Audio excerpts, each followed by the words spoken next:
But I vowed to save kissing for marriage. And I vowed that I'm not going to kiss another woman till I kiss my wife at the altar on our wedding day. To some people, that might be extreme. Some people think that's radical.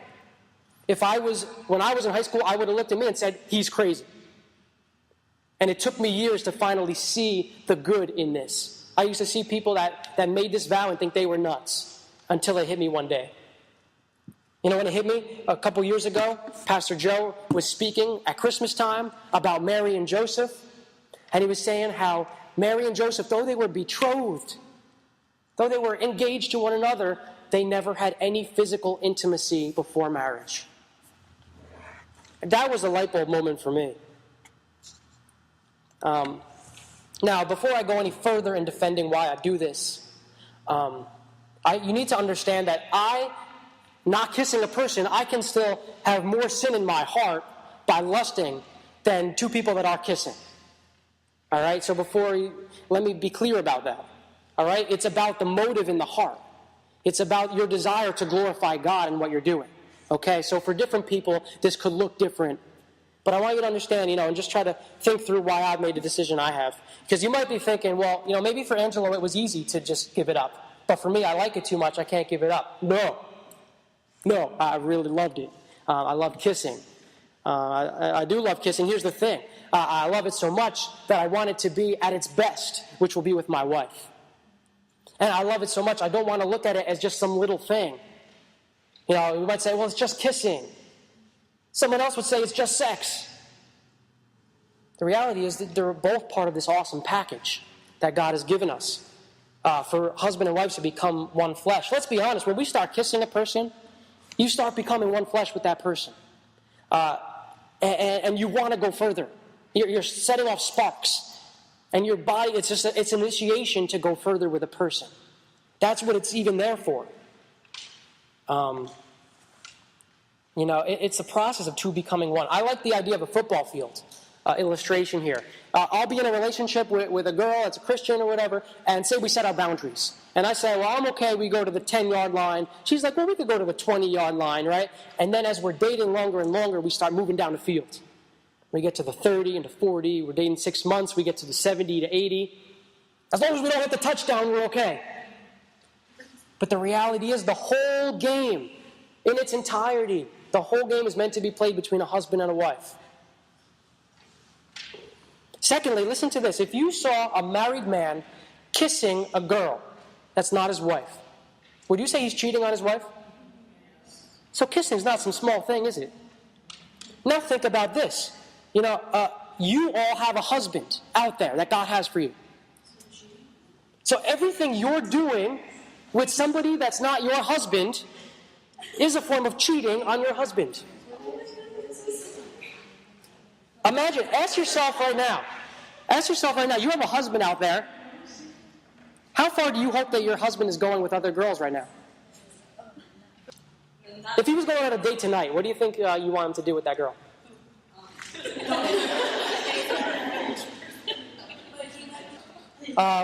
People, then you'll hear this argument. You got to know if they're a good kisser. You got to know if you're compatible. Guess what? That's the same argument we just saw before with sex, making it a sport, where you got to compare and make a point system. You don't need to try them out. You get good at it when you're married.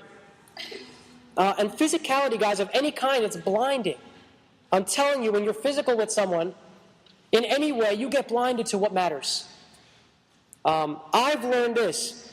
When I'm looking at a person to get involved with, this is my thinking now that I've learned.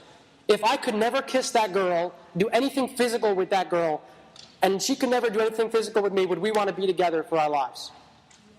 Would we want to spend our lives? Because that will make you look at their character and not get blinded to the physical that's there.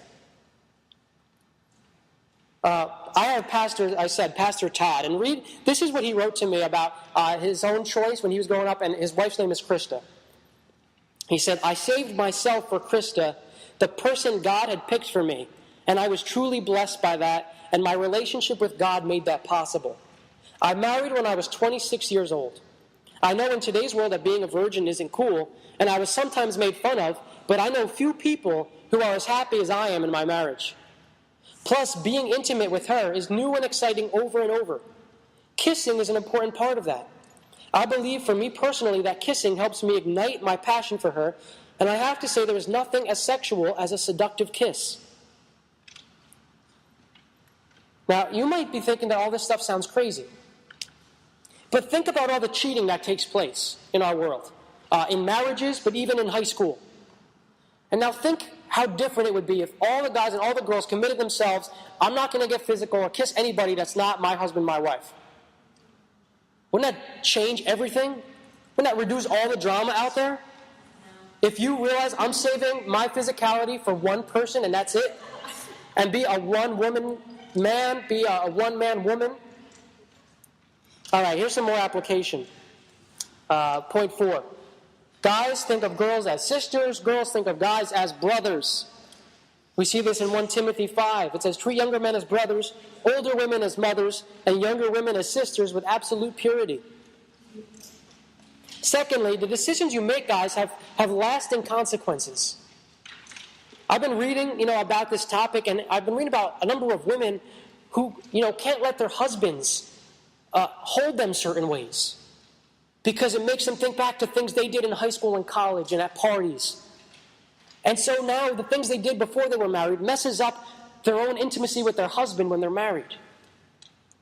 And of course, not to mention people who catch STDs and AIDS and HIV or get pregnant and have children to raise without anybody else there with them. And imagine this, guys, when you're engaged, it's very likely you will have marriage counseling courses, and you and your husband will have to share with each other the physical relationships you've had with other people. And share anything you ever did with anyone else. Now, what does, the relationship look like? Just to be really quick to fill in the blank there, when you are in a relationship, the way you love the person you are with is by guarding the other person's purity. Love them by guarding their purity. Don't put them in a bad situation. Don't seduce them. Don't try to make them do things with you. Guard their purity. And D, guard your eyes.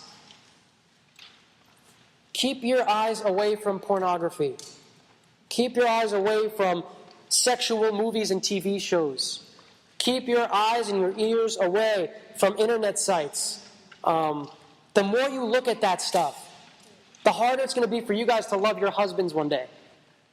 You might enjoy it today, but you will get scars, and they will be lasting.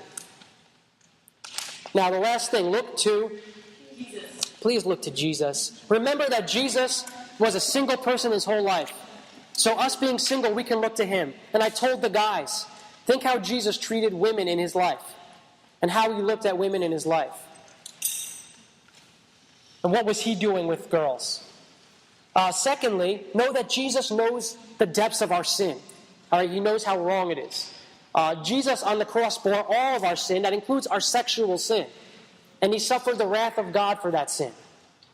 And finally, with Jesus, remember that Jesus is forgiving.